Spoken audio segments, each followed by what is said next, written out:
నమస్తే, welcome to Ayushman భవ. Brain tumour అంటే ఏంటి? బ్రెయిన్ ట్యూమర్ ఎందుకు వస్తుంది? బ్రెయిన్ ట్యూమర్కి సర్జరీ ఒకటే పరిష్కారమా? బ్రెయిన్ ట్యూమర్ వచ్చిన వారు తీసుకోవాల్సిన జాగ్రత్తలు ఏంటి? అండ్ బ్రెయిన్ ట్యూమర్ సమస్యలకు చికిత్సా విధానాలపై మనతో మాట్లాడేందుకున్నారు స్టూడియోలో Yashoda hospitals senior neuro surgeon doctor బాలరాజశేఖర్ గారు. మనం డాక్టర్ గారితో మాట్లాడదాం. అసలు ఈ బ్రెయిన్ ట్యూమర్ ఎందుకు వస్తుంది ఏంటి అనే విషయాన్ని డాక్టర్ గారి మాటల్లోనే తెలుసుకుందాం. Hello doctor, welcome to 10TV studios. Doctor, ముందుగా బ్రెయిన్ ట్యూమర్ అనగానే ప్రతి ఒక్కరిలో ఒక టెన్షన్, అయ్యో బ్రెయిన్ ట్యూమర్ ఇంత పెద్ద జబ్బా అని కంగారు అయిపోతారు. ఫస్ట్ ఆఫ్ ఆల్ అసలు what is brain tumour? So brain tumour కంటే కూడా ట్యూమర్ వచ్చిందేమో అని భయమే చాలామందికి ఎక్కువ ఉంటుంది. సో ఇప్పుడు అబండెన్స్ ఆఫ్ ఇన్ఫర్మేషన్ వల్ల ఏమవుతుందంటే, హెడేక్ వచ్చిన వాళ్ళలో నాకు బ్రెయిన్ ట్యూమర్ ఉందేమో, వాళ్ళే వచ్చి మన ఓపీడీలో డాక్టర్ గారు నాకు బాగా తలనొప్పిగా ఉంది, బ్రెయిన్ ట్యూమర్ ఏమో స్కాన్ చేయండి అన్నట్టుగా, అంటే ఇన్ఫర్మేషన్ ఎక్కువ ఉండడం వల్ల అడ్వాంటేజెస్ ఉంటాయి, డిసడ్వాంటేజెస్ ఉంటాయి. సో ట్యూమర్స్ అనేది ఏంటంటే కణితలు. So just like any other బాడీలో మిగతా శరీరంలో ట్యూమర్స్ ఉన్నట్లే కణితలు అనేవి క్యాన్సర్ కావచ్చు, నాన్ క్యాన్సరస్ కావచ్చు. సో చాలా వరకు ట్యూమర్స్ అనేవి మెదడులో మనం తీసుకున్నట్లయితే మన తల అనే భాగము ఒక పుర్రె ఎముక ఉంటుంది, దాని తర్వాత పొరలు ఉంటాయి, పొరలుండి దాని తర్వాత మెదడు ఉంటుంది. సో వీటిలో ఎక్కడ ట్యూమర్ వచ్చినా కూడా మనం బ్రెయిన్ ట్యూమర్ అంటాం అనమాట. సో అవి క్యాన్సరస్ ఉండొచ్చు, నాన్ క్యాన్సరస్ ఉండొచ్చు. సో దాంట్లో రకరకాలుగా ఉంటాయి. అంటే మెనింజోమాస్ అంటాం, అంటే ఆ పొరల నుంచి వస్తాయి. లేకపోతే స్కల్ ట్యూమర్స్, ఆ స్కల్ బేస్ ట్యూమర్స్ అంటాము. అట్లే విధంగా మెదడు గుజ్జులో కణితి వస్తే బ్రెయిన్ ట్యూమర్ పర్సే అంటాము. సో ఇట్లా రకరకాల ట్యూమర్స్ అనేవి ఉంటాయి అన్నమాట. సో ఇందాక మీరు అడిగినట్టుగా, అంటే అన్ని ట్యూమర్స్ అనేవి భయంకరమైనవి కావు. కొన్ని విషయాల్లో కొన్ని ట్యూమర్స్ అనేవి కొంచెం అగ్రెసివ్ ట్యూమర్స్, మిగతా చోట్ల ఉన్నట్లే క్యాన్సరస్ వెరైటీస్ అనేవి కొంచెం అగ్రెసివ్గా ఉంటాయి. సో కానీ చాలా ట్యూమర్స్, క్యాన్సరస్ కాని ట్యూమర్స్ అనేవి నార్మల్ ట్యూమర్స్ లాగా మనం ట్రీట్మెంట్ చేయడం జరుగుతుంది అనమాట. డాక్టర్, అసలు ట్యూమర్ ఎందుకు వస్తుంది? రీజన్స్ ఏంటి డాక్టర్? కాజెస్ ఏంటి? ఇప్పుడు మనం ఇందాక నేను అన్నట్టుగా బ్రెయిన్ ట్యూమర్ అనేది ఒక సింగిల్ ఎంటిటీ కాదు. సో రకరకాల లొకేషన్స్లో రకరకాల ట్యూమర్స్ రావచ్చు. సో వీటికి రీజన్స్ అనేవి రకరకాలుగా ఉండొచ్చు. కొన్ని ట్యూమర్స్ ఇప్పుడు తీసుకున్నాం అనుకోండి, పిల్లల్లో కొన్ని పోస్టిఫోసా ట్యూమర్స్ అంటాం, చిన్న మెదడుకు సంబంధించిన ట్యూమర్స్ ఎక్కువ వస్తాయి. సో కొంతమందిలో జన్యుపరంగా లోపం ఉండడం వల్ల మనకి అకోస్టిక్ స్వామ్నోమాస్ అంటాం, అంటే ఎయిర్త్ నరం, మన వినికిడికి సంబంధించిన నరంలో ట్యూమర్స్ రావడం జరుగుతుంది. కొంతమందికి హార్మోన్ డెఫిషియన్సీ ఇట్లా ఉండే వాళ్ళు, కొంతమందిలో పిట్యూటరీ గ్రంథికి సంబంధించిన ట్యూమర్స్ రావడం జరుగుతుంది. సో ఇట్లా రకరకాల కారణాలు ఉండొచ్చు ట్యూమర్స్ అనే దానికి. కానీ మెదడులో వచ్చే క్యాన్సర్స్ కానీ మాత్రం ఇప్పుడు స్మోకింగ్ అనేది ఒక రిస్క్ ఫ్యాక్టర్ తప్పితే మిగతా రిస్క్ ఫ్యాక్టర్స్ అనేది ఇప్పటివరకు మనం కనిపెట్టకపోవడం జరిగింది. కొంతమందిలో జన్యుపరంగా లోపం ఉండేవాళ్ళు, సో ఫ్యామిలీ రన్ ట్యూమర్స్ అనేవి కొన్ని ఉంటాయి. ఫ్యామిలీ పరంగా ట్యూమర్స్ కొంతమందికి వస్తాయి. కొంతమందికి ఇందాక మనం అనుకున్నట్టుగా ఆల్కహాల్ కన్జంప్షన్ ఎక్కువ ఉండేవాళ్ళు, స్మోకింగ్ ఎక్కువ ఉండేవాళ్ళు, కొంతమందిలో ట్యూమర్స్ అనేవి రావచ్చు. ఇది కాకుండా ఇంక ఈ కారణాల వల్ల ట్యూమర్స్ వస్తున్నాయని చాలా వాటికి మన కారణం తెలియదు అన్నమాట. ఓకే సార్, ఇంకొక డౌట్ ఏంటంటే, బేసికలీ ఏదైనా వ్యాధి వచ్చేటప్పుడు మనకు ఏదో ఒక సిమ్టమ్ ఉంటుంది. ఈవెన్ ఫీవర్ వచ్చేటప్పుడు కూడా బాడీ డల్ అయిపోతాం, మనం కూడా కోల్డ్ వస్తుంది, రకరకాల చూస్తుంటాం మనం. సో ఈ బ్రెయిన్ ట్యూమర్కి కూడా లక్షణాలని ముందుగా గమనించే అవకాశం ఉంటుందా అవేర్నెస్ కోసం? సో ఇది చాలా ఇంపార్టెంట్ ఆస్పెక్ట్. ఒకటేంది అంటే, ఇప్పుడు మనం చూసుకున్నట్లయితే కామన్గా హెడేక్ అనేది ప్రతి ఒక్కరికి ఉన్న కంప్లైంట్. ఇప్పుడు యంగ్ పీపుల్ నుంచి, చిన్నపిల్లల నుంచి పెద్దవాళ్ళ వరకు అందరికీ హెడేక్ అనేది చాలా కామన్ రీజన్. సో రెండు స్పెక్ట్రమ్ ఆఫ్ పేషెంట్స్ ఉంటారు మనకి. ఒకళ్ళు ఏంటంటే అసలు హెడేక్ వచ్చి నార్మల్ వచ్చే హెడేకే కదా అని చెప్పి కొంతమంది నెగ్లెక్ట్ చేసేవాళ్ళు, చిన్న హెడేక్ కూడా ఎక్కువ భయపడి పరిగెట్టేవాళ్ళు.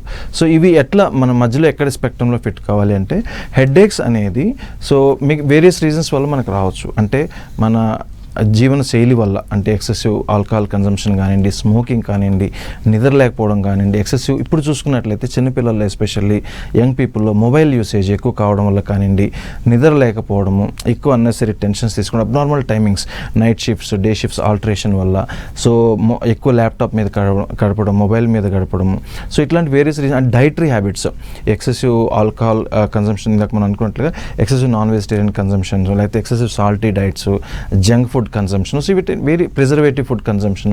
సో వేరియస్ రీజన్స్ వల్ల మనకి ఈ హెడేక్స్ అనేది రావడం జరుగుతుందన్నమాట. సో ఈ ప్రైమరీ ఏదైతే రీజన్ వస్తుందో అది కనుక్కొని అవాయిడ్ చేసినట్లయితే రిస్క్ ఫ్యాక్టర్ని, చాలా వరకు ఈ పెయిన్స్ అనేవి తగ్గిపోతాయి. కొన్ని ట్యూమర్కి సంబంధించిన హెడేక్స్ కొంచెం వెరైటీగా ఉంటాయి. అవి ఎలా ఉంటాయంటే ప్రోగ్రెసివ్ హెడేక్స్, అంటే అవి తగ్గకుండా రోజు ఉంటాయి. And at the same time చాలా సివియర్గా ఉంటాయి, అన్బేరబుల్ హెడేక్గా ఉండి దాంతోపాటు వామిటింగ్స్ రావడము, కొంతమందిలో ఆ వామిటింగ్ చేసుకున్నాక ఆ హెడేక్ తగ్గడం జరుగుతుంది అట్లాంటిది. ఆ హెడేక్తో పాటు ఇతరత్ర సమస్యలు అంటే ఇప్పుడు చూపు సన్నగిల్లడం కానివ్వండి, వినికిడి తగ్గడం కానివ్వండి, లేకపోతే కాళ్ళు చేతులు పనిచేయకపోవడం, పెరాలసిస్ లాగా రావడము, ఫిట్స్ లాగా రావడము ఇలాంటివి. సో ఇట్లాంటి సింటమ్స్ వస్తున్నాయి, దానితో పాటు అంటే హెడేక్తో పాటు ఇట్లాంటి సింటమ్స్ వస్తున్నాయి అంటే మనం ఖచ్చితంగా ఇదేదో నార్మల్ హెడేక్ కాదు అని అనుమానించాల్సిన పరిస్థితి.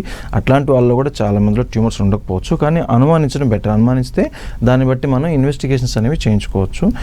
అదేవిధంగా వేరియస్ లొకేషన్, ఇందాక మనం అనుకున్నాం కదా ట్యూమర్స్లో చాలా రకరకాల లొకేషన్స్లో ఉంటాయని. సో అట్లే పిట్యూటరీ ట్యూమర్స్ ఉన్నాయనుకోండి, వీళ్ళలో ఏంటంటే మనకి హార్మోన్స్ చెందిన సమస్యలు రావడము, అండ్ అకోస్టిక్ షామ్నోవస్ అన్నాను అంటే వినికిడికి సంబంధించిన నరం. సో దాంట్లో ట్యూమర్స్ రావడం వల్ల వినికిడి తగ్గడము, కత్తాల తిరిగినట్టు అనిపించడము, సౌండ్ రావడం, ఇంజిన్ సౌండ్ వస్తుంది అంటారు చాలామంది ఒక చెవిలో.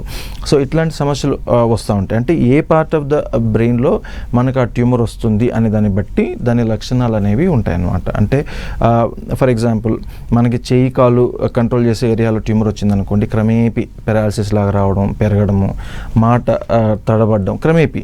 అంటే స్ట్రోక్కి మళ్ళీ ఇక్కడ కన్ఫ్యూజన్ అయిపోతారు. అంటే స్ట్రోక్ అంటే పెరాలసిస్కి ఈ ట్యూమర్స్ వల్ల వచ్చే దానికి ఏమైనా తేడా ఉంటుందంటే చాలామంది పెరాలసిస్ అనుకుంటారు. కానీ పెరాలసిస్ మనం చూసుకున్నట్లయితే ఒకేసారి వచ్చేస్తుంది. అంటే మామూలుగా మనం చూసే పెరాలసిస్ ఎలా ఉంటుంది, నార్మల్గా ఉండే మనిషి ఒక్కసారిగా కాళ్ళు చేతులు పడిపోతాయి, మాట్లాడడం ఆగిపోతుంది, లేకపోతే ఇట్లా అవుతారు. కానీ ట్యూమర్స్ వల్ల వచ్చే వాళ్ళల్లో అలా ఉండదు, క్రమేపీ పెరుగుతూ ఉంటుంది. అది వీక్నెస్ అనేది ఒకసారి రాకుండా క్రమేపీ అది అది పెరుగుతూ ఉంటుంది అన్నమాట. టైంకి అనుగుణంగా అది పెరుగుతూ ఉంటుంది. అంటే పెరాలసిస్ కొంచెం పవర్ బాగుండేది మళ్ళీ తగ్గుతూ వస్తూ ఉంటుంది. దాంతోపాటు కొంతమందికి కొన్ని ట్యూమర్స్లో ఫిట్స్ రావడము, సో ఇట్లాంటివి కూడా జరుగుతూ ఉంటాయి అన్నమాట. అంటే తలనొప్పి వచ్చి చూపు తగ్గడము, ఫిట్స్ రావడము, ఈ కాళ్ళు చేతులు కొంచెం వీక్నెస్ రావడం. చాలామంది ఏం చేస్తారంటే నాకు ఈరోజు సరిగ్గా తినలేదనో, లేకపోతే ఎండకు పోయి వచ్చాము అందుకే ఈ వీక్నెస్ ఉంది అనుకొని అట్లా చాలా రోజులు వెళ్ళదీస్తారనమాట. సో అట్లా కాకుండా మనకి వీక్నెస్ అనేది కంటిన్యూస్గా ఉంది, క్రమేపీ పెరుగుతూ ఉందంటే మాత్రం ఖచ్చితంగా దాన్ని ఇన్వెస్టిగేట్ చేయించుకోవాలి. డాక్టర్ గారు, అంటే బ్రెయిన్ ట్యూమర్స్లో స్టేజెస్ అనేవి ఉంటాయి. అంటే ఏ స్టేజ్లో డాక్టర్ని అప్రోచ్ అవుతే మంచిది? అంటే కొన్ని లక్షణాలని గుర్తించి ఇమ్మీడియట్గా అవుతే లైఫ్ రిస్క్ తక్కువగా ఉంటుంది. అసలు బేసిక్గా ఎన్ని స్టేజెస్ ఉంటాయి ట్యూమర్స్లో? మనకి ట్యూమర్స్ అనేవి బ్రెయిన్ ట్యూమర్స్లో రకరకాలు. సో ప్రైమరీ బ్రెయిన్ ట్యూమర్స్లో మనం తీసుకున్నట్లయితే మెదడు గుజ్జులోంచి ట్యూమర్స్ వస్తే వాటిని గ్లయోమాస్ అంటాము. గ్లయోమాస్ని బ్రాడ్లీ అంటే ఇప్పుడు క్లాసిఫికేషన్స్ అనేవి చాలా మారుతూ ఉంటాయి yearly depending on genetics advancements కానివ్వండి, రీసెర్చ్ అడ్వాన్స్మెంట్ అయ్యే కొద్దీ ఆ స్టేజింగ్ అనేది మారుతూ ఉంటుంది. కానీ ఇప్పుడు మనం తీసుకున్నట్లయితే మేజర్లీ 4 గ్రేడ్స్ ఉంటాయి.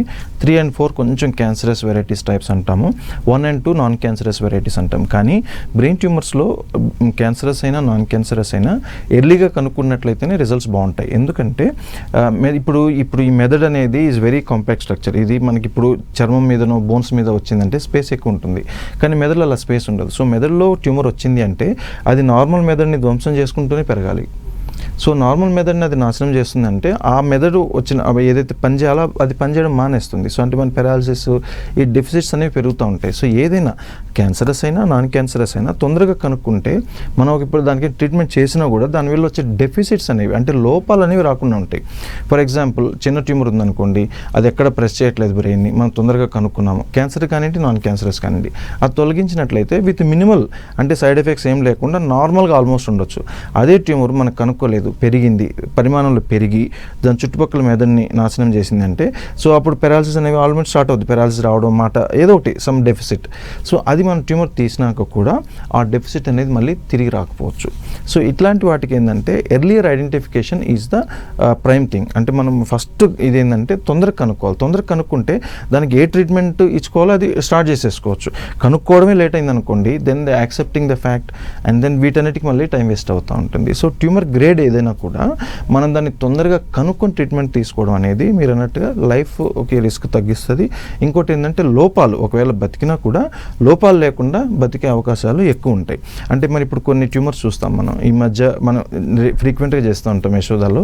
సో అవే క్రెనియాటమీస్ అంటాం. ఏంటంటే ఇప్పుడు మన బ్రెయిన్లో ఒక్కొక్క ఏరియా ఒక్కొక్క భాగాన్ని కంట్రోల్ చేస్తుంది అంటాను కదా. సో మోటార్ స్ట్రిప్ అంటాం. అంటే మనకి కాళ్ళు చేతులు ఈ ముఖ కవలికలు వీటన్నిటి కంట్రోల్ చేసే ఏరియా ఒకటి ఉంటుంది మోటార్ స్ట్రిప్ స్ట్రిప్ అంటాం.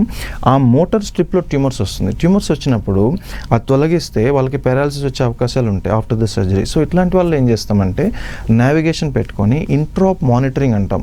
అంటే సర్జరీ చేసేటప్పుడు కూడా వాళ్ళని కాన్షియస్గా పెట్టి అవే అంటే వాళ్ళు మనతో మాట్లాడుతూ ఉంటారు, వాళ్ళకి కావాల్సింది చూస్తూ ఉంటారు. సో ఇట్లాంటి వాళ్ళతో మాట్లాడించుకుంటాం, మా చేతులు కదిలించండి, మీ పేరు చెప్పండి అని వాళ్ళతో స్టోరీస్ వినుకుంటా, లేకపోతే వాళ్ళకి టీవీ కావాలని టీవీ చూపించుకుంటా. సో ఇట్లాంటి డెఫిసిట్ మినిమైజ్ చేయడం కోసము ఇది అడ్వాన్స్ టెక్నాలజీ ఇప్పుడు మనకు వచ్చే ఇంట్రాప్ మానిటరింగ్. కొంతమందిలో మన కాళ్ళు చేతులకు సంబంధించిన అది స్టిమ్యులేషన్ వస్తుందా లేదా అని చూసుకుంటూ ఇవి చేయడం జరుగుతుంది అనమాట. సో ఇవి ఏంటంటే వీటన్నిటికీ నేను చెప్పదలిచింది ఏంటంటే ఇంపార్టెన్స్ ఏంటి అంటే తొందరగా కనుక్కోవడం అనేది వెరీ ఇంపార్టెంట్ థింగ్. ఇక్కడ మనం ఏదో ఉద్యమం ఎక్కడికి వెళ్తే వీళ్ళు ఏదో చెప్పేస్తారని భయపడి దాన్ని లేట్ స్టేజెస్లో వెళ్ళడం కంటే ముందుగా వెళ్తేనే ట్రీట్మెంట్ ఎట్లాగో చేయించుకోవాల్సి వస్తుంది. ట్యూమర్ ఉన్నప్పుడు ట్రీట్మెంట్ అనేది కంపల్సరీ. అదేదో తొందరగా చేయించుకుంటే డెఫిసిట్స్ అనేవి మినిమల్ ఉంటాయి. ఓకే డాక్టర్, అంటే ఇప్పుడు నార్మల్ బ్రెయిన్ ట్యూమర్ అండ్ క్యాన్సర్తో వచ్చిన ట్యూమర్, ఈ రెండిట్లో దేనికి రిస్క్ తక్కువ, ఏం చెప్తారు? ట్యూమర్ రిస్క్ అంటే దీంట్లో మనం ఎట్లా చూడాలంటే సర్జరీకి సంబంధించిన రిస్క్, సర్జరీ తర్వాత రిస్క్. సర్జరీకి సంబంధించిన రిస్క్ అనేది ట్యూమర్ టైప్ కంటే కూడా ట్యూమర్ లొకేషన్ ఏందనేది ఇంపార్టెంట్గా ఉంటుంది. సో ఎక్కడ లొకేషన్ ఉంటుంది, ఇందాక మనం అనుకున్నట్లుగా సైజ్ ఒకటి, ఎంత సైజులో ఉంది, సైజ్ మరీ పెద్దగా ఉందా, ఇంకొన్ని ఎంఆర్ఐలో క్యారెక్టర్స్ ఉంటాయి. ట్యూమర్ వ్యాస్కులారిటీ అంటాం. ఈ ట్యూమర్ ఎన్ని రక్త నరాలను తీసుకుంటుంది, ఇది ఎంత బ్లీడింగ్ అవుతుంది అనేది ఒకటి చూస్తాం. అండ్ ఏ లొకేషన్లో ఉంది, లొకేషన్ ఎట్లాంటి చిన్న మెదడుకి దగ్గర ఉందా, లేకపోతే వైటల్ స్ట్రక్చర్స్ ఎలంక్వెంట్ ఏరియాస్ అంటాం. అంటే మెదడుకి మనకి అదే ఇందాక మనం అనుకున్న కాళ్ళు చేతులు చూపు లేకపోతే మాట కంట్రోల్ చేసే ఏరియాలో ఉందా. సో ఇలాంటి ఏరియాస్ ఉందా లేదా అనే దాన్ని బట్టి ట్యూమర్ సైజుని బట్టి అండ్ ట్యూమర్ క్యారెక్టర్, ఇది క్యాన్సరస్సా నాన్ క్యాన్సరస్సా, ఒకవేళ ఏవైతే దీంట్లో బ్లీడింగ్ టెండెన్సీ ఎలా ఉంది. సో వీటన్నిటిని బట్టి మనం ట్యూమర్ రిస్క్ అనేది కేటగరైజ్ చేస్తాం అన్నట్టు. At the same time patient characteristics, అంటే ఈయన ఎలా ఉన్నాడు. ఫర్ ఎగ్జాంపుల్ చాలామంది లేట్ చేయడం వల్ల కొంతమంది కోమా స్టేజ్లో వస్తారు, కోమా స్టేజ్లో రావడం. సో లేకపోతే కంప్లీట్గా కాళ్ళు చేతులు పారాలిసిస్ అయిపోయాక రావడం. సో ఇట్లాంటి వాళ్ళు రిస్క్ ఎట్లా ఉంటుంది. సో రిస్క్ అనేది ట్యూమర్ టైప్ కాకుండా ఈ ఫ్యాక్టర్స్ అన్నిటి మీద కూడా డిపెండ్ అవుతుంది. కానీ మనం ఓవరాల్గా తీసుకున్నట్లయితే మనం tumour size and tumour characteristics, క్యాన్సరా నాన్ క్యాన్సరా, సో తొలగించడం అనేది రెండింటి ప్రక్రియ different. Non cancerous tumour approach different ఉంటుంది, క్యాన్సరస్ అప్రోచ్ ట్యూమర్స్ అనేవి సర్జికల్ అప్రోచ్ అనేది డిఫరెంట్ ఉంటుంది. కానీ ఇప్పుడు వచ్చే సేఫ్టీ మొడాలిటీస్ వల్ల మనకి ఇప్పుడు మనకి ఫర్ ఎగ్జాంపుల్ హీమోస్టాట్స్ అంటాం. సర్జరీ అప్పుడు ఒకవేళ బ్లీడింగ్ అవుతున్నా కూడా చుట్టుపక్కల మెదడుని డ్యామేజ్ చేయకుండా ఆ బ్లీడింగ్ ఆపగలే పరికరాలు, దానికి తగ్గ టెక్నాలజీ అనేది ఇప్పుడు మనకు కొన్ని ఎక్విప్మెంట్ ఉంటాయి. అంటే మనం వాడేవి సర్జిసెల్ కానివ్వండి, జెల్ ఫోమ్ కానీ, ఇట్లా చాలా మనకి బ్లీడింగ్ ఆపడానికి మనకి చాలా వచ్చున్నాయి అనమాట. సో అవన్నీ రావడం వల్ల ఏంటంటే ట్యూమర్ రిస్క్ అనేది, సర్జికల్ రిస్క్ అనేది చాలా చాలా వరకు తగ్గిపోయింది అనమాట, ఆల్మోస్ట్ మినిమల్. సో సర్జరీ వల్ల బ్లీడింగ్ వల్లనో లేకపోతే సర్జరీ చేసేటప్పుడు కాంప్లికేషన్ అయ్యి డెత్ అయిపోవడం ఇట్లాంటివి అనేది ఇప్పుడు ఆల్మోస్ట్ చాలా వరకు నిల్లనే చెప్పుకోవచ్చు, because of all these advancements in technology. అంటే డాక్టర్ మీరు ఇందాక చెప్తూ అన్నారు లాస్ట్ స్టేజ్లో వస్తున్నారు, కొంతమంది కోమా సిచ్యువేషన్లో కూడా విత్ పెరాలసిస్తో వస్తున్నారని చెప్పారు. అసలు అంతవరకు వెళ్లకుండా ఎవ్రీ ఇయర్ ప్రతి ఒక్కరు కూడా టెస్టులు చేయించుకుంటారు కదా. సో ఈ బ్రెయిన్ ట్యూమర్కి సంబంధించి కూడా అసలు ఎవ్రీ ఇయర్ ఒక పర్సన్ హెల్తీగా ఎలా టెస్టులు చేయించుకోవాలి అనేది మీరేమన్నా ఎక్స్ప్లెయిన్? సో ఇది వెరీ ఫ్రీక్వెంట్లీ అడిగే క్వశ్చన్ నన్ను. అంటే బ్రెయిన్ ట్యూమర్ వస్తుందా లేదని తెలుసుకోవాలంటే కంపల్సరీ ఇమేజింగ్ చేస్తేనే మనకు తెలుస్తుంది, either CT or MRI. So వస్తుందేమో అనుకొని ఎవ్రీ 6 monthsకో ఎవ్రీ 1 yearకో ఎంఆర్ఐ చేయించుకోవడానికి there is no point in it. కాకపోతే ఏంటంటే there are some risk factors which will tell us baby brain tumour వచ్చే అవకాశం ఉంటుందని. సో ఇట్లాంటి వాళ్ళు కొంచెం జాగ్రత్తగా ఉండాలి. అంటే ఇందాక మనం అనుకున్నట్లుగా ఫ్యామిలీస్లో ట్యూమర్స్ కొంతమందికి ఉంటాయి, ఫ్యామిలీస్లో బ్రెయిన్ ట్యూమర్స్ కొంతమందికి ఉంటాయి. సో వీళ్ళ స్క్రీనింగ్ ప్రోగ్రామ్స్ మనం చేస్తుంటాం అనమాట. సింటమ్స్ ఎలా ఉన్నాయి, వీళ్ళు జెనెటిక్ స్క్రీనింగ్ చేయడం ఇట్లాంటివి చేస్తుంటాము.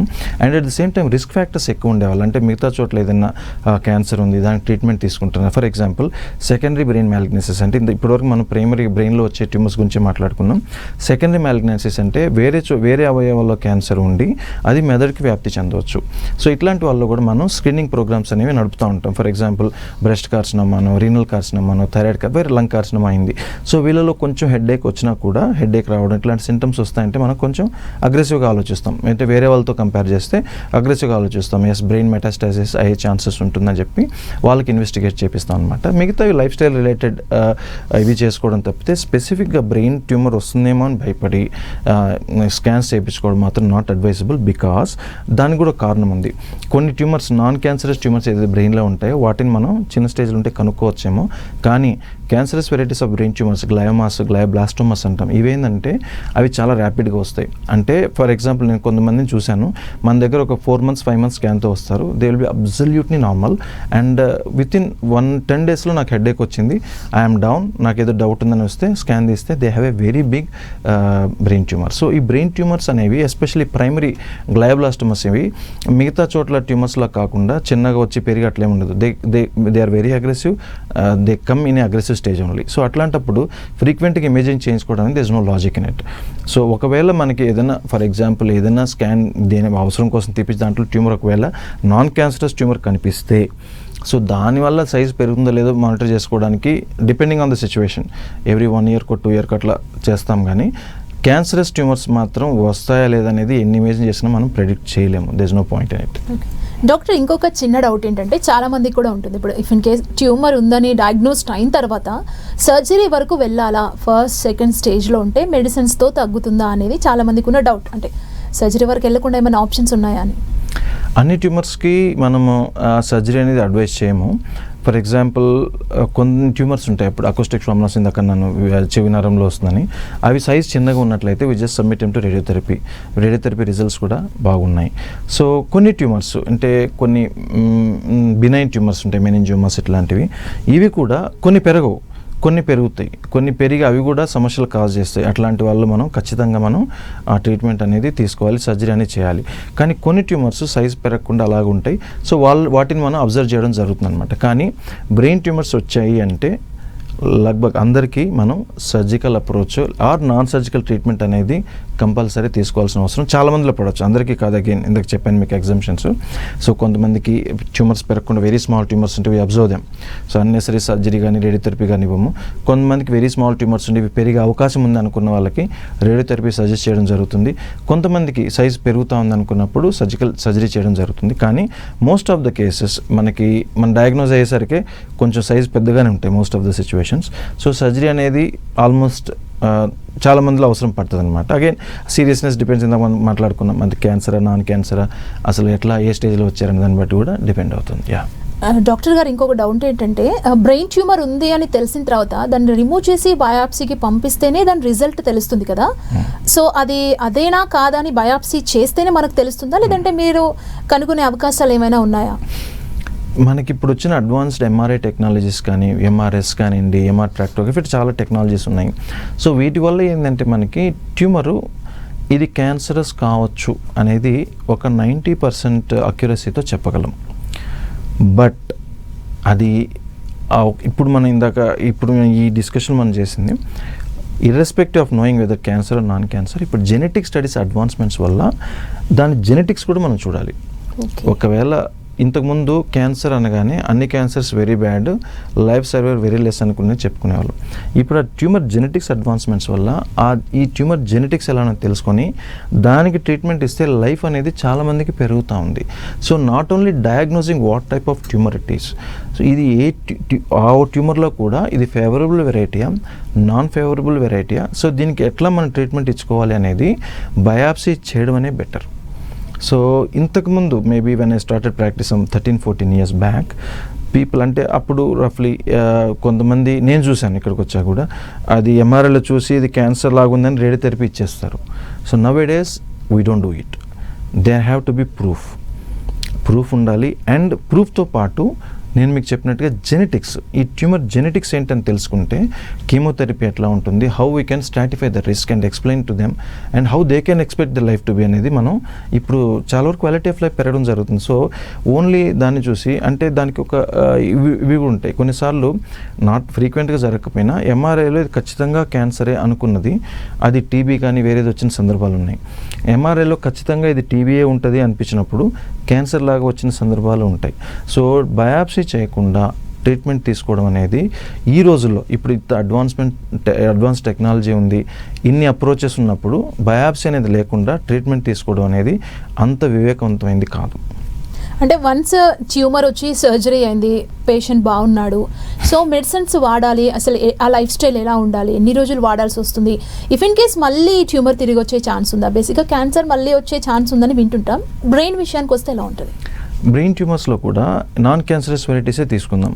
కొన్ని నాన్ క్యాన్సరస్ వెరైటీస్లో దాని లొకేషన్ వల్ల, అంటే ఇప్పుడు చాలా ఇంపార్టెంట్ స్ట్రక్చర్కి దగ్గరగా ఉంది, లేకపోతే కొన్ని రక్త నరాలు ఉంటాయి మెదడుకు సంబంధించిన నరాలకి అంటుకొని ఉంది, రాకపోతే ఈ ఫేస్కి సంబంధించిన నరాలు సప్లై చేస్తూ ఉంటే నరాలను అంటుకుంది అన్నప్పుడు మేబీ ఆ పార్ట్ ఆఫ్ ద ట్యూమర్ని మనం తీయలేకపోవచ్చు కొన్నిసార్లు. అండ్ కొన్నిసార్లు ఏమవుతుందంటే మెదడు తీసే క్రమంలో కొన్ని ఇంపార్టెంట్ ప్రెషర్ పెరగడము, సో రకరకాల కారణాల వల్ల ట్యూమర్ అనేది కొన్నిసార్లు మొత్తం తీయలేకపోవచ్చు, ఏది నాన్ క్యాన్సరస్ ట్యూమర్స్ కూడా.